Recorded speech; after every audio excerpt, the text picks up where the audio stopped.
కావాలనే మీ కలను నెరవేర్చుకోండి. సంప్రదించండి హెగ్డే ఫెర్టిలిటీ, హైదరాబాద్, తెలంగాణ.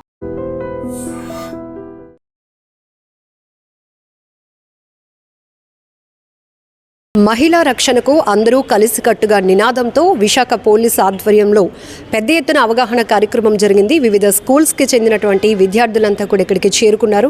సో ముఖ్యంగా ముఖ్య అతిథిగా హోమ్ మినిస్టర్ అనిత కూడా విచ్చేసి చాలా వ్యాలిడ్ పాయింట్స్ అందరికీ చెప్పడం జరిగింది. ప్రతి ఒక్కరూ కూడా చట్టాలపైన ఎలాంటి అవగాహన కలిగి ఉండాలి, శిక్షలు ఏ విధంగా పనిచేస్తున్నాయి, ఒకవేళ ఎవరికైనా న్యాయ వ్యవస్థ పైన పూర్తి అవగాహన లేకపోతే మాత్రం ఈ కార్యక్రమం ద్వారా వాళ్ళకి పూర్తి అవగాహన కల్పించే ప్రయత్నం అయితే జరిగింది. మనతో పాటు ఫేమస్ అనలిస్ట్ రవికుమార్ గారు ఉన్నారు.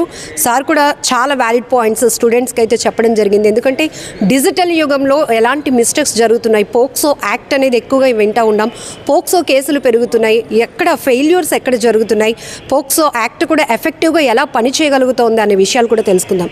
రవికుమార్ గారు, ఈరోజు ఈ కార్యక్రమం అనేది ఒక గ్రేట్ ఇనిషియేషన్ అని చెప్పుకోవచ్చు. ఎందుకంటే చాలామంది స్టూడెంట్స్కి అసలు ఏ చట్టాలు ఎలా పనిచేస్తున్నాయి, పీడీ యాక్ట్ కావచ్చు, పోక్స్ యాక్ట్, వీటన్నిటి గురించి ఒక అవేర్నెస్ కల్పించడానికి ఒక గుడ్ ప్లాట్ఫామ్ అని చెప్పొచ్చు. మీరేం చెప్తారు?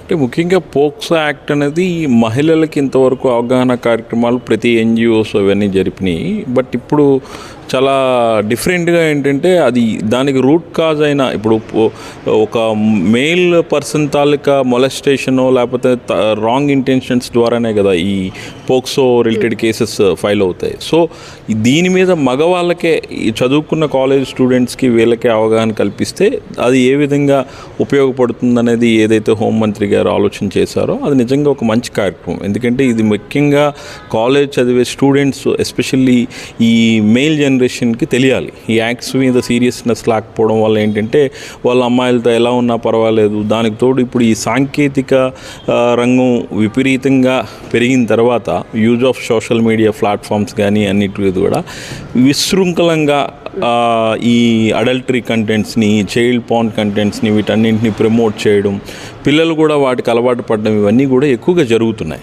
వీటిని అరికట్టే క్రమంలో దానికి రూట్ కాజ్ ఏదైతే ఉందో వాటి మీద ఫోకస్ చేయాలని ఏదైతే ఈరోజు వైజాగ్ సిపి గారు కానీ లేకపోతే హోంమంత్రి గారు కానీ ఆధ్వర్యంలో ఈ కార్యక్రమం జరిగిందో ఇది నిజంగా ఆలోచించాల్సిన విషయం. ఎందుకంటే చాలామంది స్టూడెంట్స్కి తెలియదు, అబ్బాయిలకి అసలు ఏం జరుగుతుంది. ఒక అమ్మాయిని కూడా తన ఇష్టం లేకుండా చూసినా కూడా పోక్సో యాక్ట్లో one of the section file అవుతుంది అనే విషయం అనేది ఇప్పుడున్న జనరేషన్కి అవగాహన లేదు.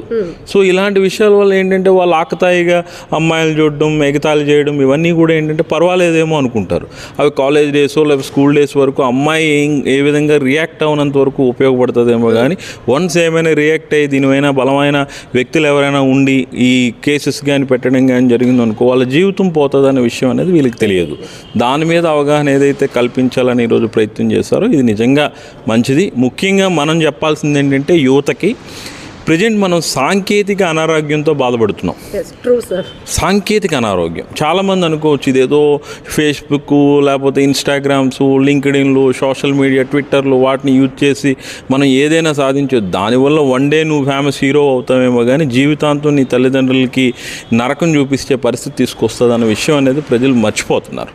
దాని మీద ముఖ్యంగా యువత దృష్టి పెట్టి ఈ గాంజా ఎన్డీపీఎస్ యాక్ట్స్ మీద కూడా ఇప్పుడు గాంజా సప్లై చేసేవాళ్ళు ఎందుకు జరుగుతున్నది అనేది మీరు అబ్జర్వ్ చేస్తే ఫస్ట్ టైం ఇది ట్రైబల్ ఏరియాస్లో ఎక్కువగా ఈ గాంజా కల్టివేషన్ అనేది జరుగుతుంది. ఒకప్పుడు ఈ నక్సల్స్ని ఏరివేసే క్రమంలో ఏంటంటే అప్పుడున్న ప్రభుత్వాలు కానీ పోలీస్ అధికారులు కానీ అక్కడున్న ట్రైబల్స్కి కొంత ఉపాధి చూపించాలనే ఉద్దేశంతో చిన్నగా మొదలైన ఈ గాంజా సాగు అతిపెద్ద వ్యవస్థగా గాంజా తాలూకా మాఫియాగా తయారయ్యి వ్యవస్థనే పాడు చేసే పరిస్థితి ఈరోజు వచ్చింది. నిన్న కూడా ఏదైతే ఆనందపురంలో ఒక తండ్రి కూతురు మీద చేసిన రేపు దారుణమైన విషయం. ఇలాంటివన్నీ ఎందుకు జరుగుతున్నాయంటే ఆ 10 నిమిషాల మత్తు గురించి ఆలోచించే వ్యక్తులు ఆ తర్వాత జరగబోయే పరిణామాల గురించి ఆలోచించలేకపోవడం వల్ల వస్తే నష్టాలే ఇవన్నీ అనేది మనకందరికీ తెలిసిన విషయం. సో దానికి అనుగుణంగా ప్రభుత్వాలు ముఖ్యంగా చట్టాలు తీసుకురావాలి. ఆ చట్టాల్లో ఉన్న లోపాలని సరిచేసుకోవాలి. ఇప్పటికి 2012లో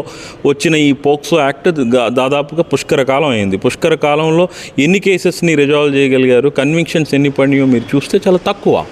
సో ప్రజలు కూడా లేకపోతే దీనికి అలవాటు పడిన వాళ్ళు కూడా ఇది చాలా తేలిగ్గా తీసుకుంటున్నారు. నేను అందుకే ఖచ్చితంగా చెప్పిన సిపి గారికి కానీ మేడం గారికి కానీ ఇప్పుడున్న యూనివర్సిటీలో ఉన్న సైకాలజీ డిపార్ట్మెంట్స్ని భాగస్వామ్యం చేసి ఈ పర్టికులర్ నేరాలకు పాల్పడుతున్న వ్యక్తుల తాలూకా మానసిక పరివర్తన ఎలా ఉంది వాటిని కూడా స్టడీ చేయండి, చేసి భావితరాలకు ఒక రిపోర్ట్, మహిళల రక్షణకు ఒక కరికులంని డిజైన్ చేసి లోకేష్ గారి ఆధ్వర్యంలో వాళ్ళు విద్యాశాఖ మంత్రిగా ఉన్నారు కాబట్టి అవి ప్రవేశపెడతామని చెప్పి హోంమంత్రి గారు కూడా చెప్పడం జరిగింది. ఇప్పుడు తప్పు చేయడం అంటే ఏదో అమ్మాయిల పైన అఘాయిత్యం చేయడమే కాదు, ఈ అన్నెసరీ కంటెంట్ చూడాలి, డౌన్లోడ్ చేసుకోవాలి, వాటిపైన ఎక్కువగా కాన్సన్ట్రేట్ పెట్టాలి అన్న యూత్ యొక్క సైకాలజీ ఎలా ఉంటుందంటారు? నేను అనేది అదే, వాళ్ళ దృష్టిలో ఏంటి అని అంటే జస్ట్ నేను జనరల్ స్టాకింగ్ అనుకుంటున్నారు వాళ్ళు. బట్ అమ్మాయి కన్సెంట్ లేకన్నా నువ్వేం చేసినా కూడా అది తప్పే అనే విషయం అనేది వాళ్ళు మర్చిపోతున్నారు.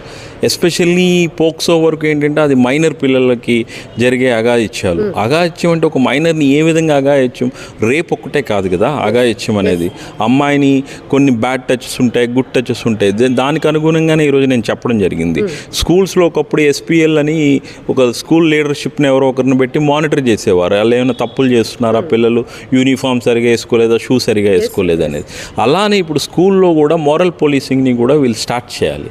ఎలానూ వీళ్ళకి మహిళా పోలీసింగ్ విభాగాలు ఉన్నాయి కాబట్టి ప్రతి స్కూల్కి ఒకరినో ఇద్దరినో అపాయింట్ చేసి వాళ్ళతో ఈ మోరల్ పోలీసింగ్ స్కూల్స్లో పిల్లలతో ఎలా ప్రవర్తన అనే దాని మీద కానీ నిజంగా అవగాహన చేయగలిగితే మోస్ట్ ఆఫ్ ద కేసెస్ అనేవి రిజాల్వ్ అవ్వడానికి అవకాశాలు ఉంటాయి. అసలు ఇలాంటి వాటిని మనం అరికట్టడమే ప్రధాన పాత్రగా తీసుకోవాలి తప్ప ఘోరం జరిగే బాధపడడం అనేది సొల్యూషన్ కాదంటా నేను.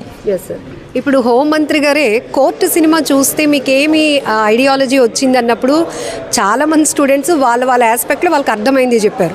ఇక్కడ పోక్సోలో కూడా మేజర్లో మేము మాకు ఇష్టంగా మేము ఇంకొక అమ్మాయిని ప్రేమిస్తున్నామని అంటున్నారు, కానీ ఆ అమ్మాయి మైనర్ అవుతోంది.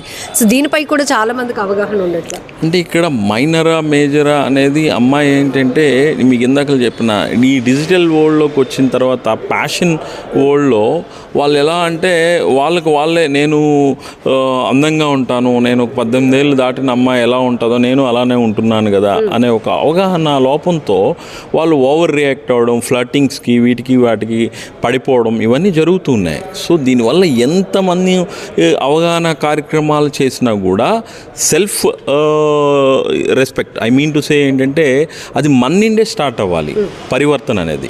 ఆ పరివర్తన స్టార్ట్ అవ్వాలి అని అంటే అది ఎక్కడ గతంలో ఉమ్మడి కుటుంబాలు ఉండేవి, పిల్లల మీద నాన్నమ్మో తాతయ్యో ఎవరో ఒకరు కాపలా కాస్తూ ఉండేవారు, ఇంట్లో ఇలా జరిగేవి కాదు. మీరు ఎప్పుడైతే కోవిడ్ పాండమిక్ వచ్చిన తర్వాత మీరు అబ్జర్వ్ చేస్తే ఒక ఎన్జిఓ చాలా భయంకరమైన నిజాలు చెప్పింది. ఒక్క కోవిడ్ పాండమిక్ తర్వాత 3,05,000 చైల్డ్ అబ్యూజింగ్ కేసెస్ రిజిస్టర్ అయినాయి ఇండియాలో ఎన్సీఆర్బీ రికార్డ్స్ ప్రకారం.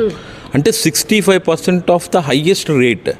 అంటే కోవిడ్లో ఏమీ పనులు లేక ఆ ఒత్తిడి వల్ల ఇంట్లో ఉండడం ఇవన్నీ చేయడం, ఇప్పుడు అపార్ట్మెంట్ కల్చర్స్ వచ్చేయడం. సో దీనివల్ల ఏంటంటే మానవ సంబంధాలు పూర్తిగా దెబ్బతినడం వల్ల కూడా ఈ పరిస్థితులు రావడానికి ఒక కారణంగా మనం చెప్పొచ్చు. సార్ ఇప్పుడు సమ్మర్ హాలిడేస్ చాలా చూస్తున్నాం, అత్తింటికి వెళ్ళడం, ఆ వీధిలో ఆడుకుంటున్న అమ్మాయిని ఒకటి కిడ్నాప్ చేసి అఘాయిత్యం చేయటం, ఇవన్నీ తల్లిదండ్రులు ఎలాంటి కేర్ తీసుకోవాలి అంటారు పిల్లలు? అంటే ఇక్కడ తల్లిదండ్రులు అంటే మనం ఇప్పుడు మెకానికల్ వరల్డ్లో బతికే పరిస్థితి వచ్చేసింది. ఏమవుతుంది అని అంటే సంపాదన అనే ఒక ధ్యాసలో పడి పిల్లల భవిష్యత్తు గురించే మనం ఇదంతా చేస్తున్నాం కదా అనే ఒక ఆలోచనలో పడి వాళ్ళ మీద పెట్టాల్సిన దృష్టిని వేరే వాటి మీద కూడా పేరెంట్స్ మళ్లించడం వల్ల ఈ పర్టికులర్ పిల్లలు వాళ్ళకి ప్యాంపరింగ్ అలవాటు అయిపోయి వాళ్ళు ఏం చేసినా కూడా బాగుంది అనే ఫీలింగ్లో ఉంటున్నారు. అదే నేను చెప్పా, ఉమ్మడి కుటుంబాల్లో ఉండేటప్పుడు జరగని తప్పులు ఇప్పుడు ఎందుకు జరుగుతున్నాయి అని అంటే ఇదే కారణం. అంటే ఒక కైండ్ ఆఫ్ లోన్లీనెస్, పిల్లల్ని పట్టించుకోకపోతే తల్లిదండ్రులు వాళ్ళు విచ్చలవిడిగా ఉంటారు. దానికి తోడు హై కార్పొరేట్ స్కూల్స్లో చదివే పిల్లలు, బాగా డబ్బున్న పిల్లలు, ఇవన్నీ మనం ఇవి అబ్జర్వ్ చేస్తే గాంజా అనేది సేవించేవాడు, గాంజాకు అలవాటు పడేవాడు మామూలు కార్మికుడో లేకపోతే మామూలు లాబోరియస్ వర్క్స్ చేసుకునే వాళ్ళే ఉంటారు. మీరు అబ్జర్వ్ చేస్తే మత్తు పదార్థాలు సేవించే వాళ్ళందరూ కూడా పని పాట లేకుండా రైల్వే స్టేషన్స్ దగ్గర అక్కడ ఎక్కడ ఈ స్ట్రెస్ బర్నర్స్గా వాళ్ళు వాడతారు. బట్ డ్రగ్ కార్టిల్ నడిపేవాడు మీరు చూడండి, నిన్న కాక మొన్న హైదరాబాద్లో మాజీ చీఫ్ సెక్రటరీ యూపీ కొడుకు డ్రగ్స్ సెల్ చేస్తూ దొరికాడు హైదరాబాద్లో. అంటే ఎలాంటి పరిణామాలు అంటే పై స్థాయిలో ఉన్న వ్యక్తులు దీన్ని వ్యాపారంగా చూస్తుంటే క్రింది స్థాయిలో ఉన్న వ్యక్తులు దీనికి బానిసలుగా బలయ్యి వ్యాపార కోణంలోనే ఇదంతా కూడా ప్రపంచం అంతా ఈ డ్రగ్స్ మహమ్మారి అనేది కిల్ చేస్తుంది అనేది నేను ప్రత్యక్షంగా 4-5 కంట్రీల్లో పనిచేసిన కంట్రీస్లో కూడా ఆ వాతావరణం ఉంది కాబట్టి చాలా స్పష్టంగా చెప్పగలను. Very valid information sir, thank you. So digital యుగంలో మనం కంటెంట్ని ఎట్లా వాడుతున్నాం, మనకి ఇప్పుడు గాడ్జెట్స్ ఏదైతే ఉపయోగిస్తున్నారో యూత్, అది 1% మంచికి ఉపయోగపడితే దానికి రెట్టింపు చెడుకు ఉపయోగించుకునే వాళ్ళే చాలా ఎక్కువ మంది అవుతున్నారు. అన్నెసరీ కంటెంట్లు చూడటం కానీ, లేకపోతే ఇట్లా ట్రై చేస్తే బాగుంటుంది అని, అంటే తెలిసి తెలియలేనటువంటి వయసులో వాళ్ళు తీసుకుంటున్న చెడు నిర్ణయాలు పూర్తిగా వాళ్ళ భవిష్యత్తుని అంధకారం చేస్తున్నాయి. చాలామంది జైళ్ళలో మగ్గుతున్నారు. ఈవెన్ డిపార్ట్మెంట్లో పోలీస్ ఆఫీషియల్స్ మాట్లాడినప్పుడు కూడా జువైనల్ హోమ్లో చిన్న చిన్న పిల్లలు, మైనర్లు ఉండడం కూడా చాలా బాధేస్తోంది. కానీ వాళ్ళకి దానిపైన అవగాహన లేకపోవడం, ఈ తప్పు చేస్తే నేను ఎన్నేళ్ల పాటు శిక్ష అనుభవించాల్సి వస్తుంది, ఎన్నేళ్ల పాటు కుటుంబానికి దూరమై జైల్లో మగ్గాల్సి వస్తుందని కనీస అవగాహన లేకపోవడం వల్ల క్షణికావేశంలో చాలా నేరాలకు పాల్పడుతున్నారు. అందుకే ఒక అవేర్నెస్ క్యాంపెయిన్ అనేది స్టూడెంట్ స్థాయి నుంచి కూడా జరగాలనే ఉద్దేశంతో ఈరోజు మహిళా రక్షణకు అందరూ కలిసికట్టుగానే నినాదంతో ఈ అవగాహన కార్యక్రమాన్ని ఎక్స్క్లూజివ్గా స్టూడెంట్స్ కోసం ఏర్పాటు చేశామని కూడా విశాఖ నగర పోలీస్ కమిషనర్ గారు చెప్పారు. అలాగే అనలిస్ట్ రవికుమార్ గారు చెప్పినట్లు కూడా అనేక రకాల కారణాలు మహిళలపై కానీ, మైనర్లపై కానీ, చిన్న పసి పిల్లలపై జరుగుతున్న అఘాయిత్యాలకు వెనుక కూడా ఇలాంటి బలమైన కారణాలు ఉన్నాయి అనేది విశ్లేషించుకుంటేనే చాలా బాధేస్తోంది.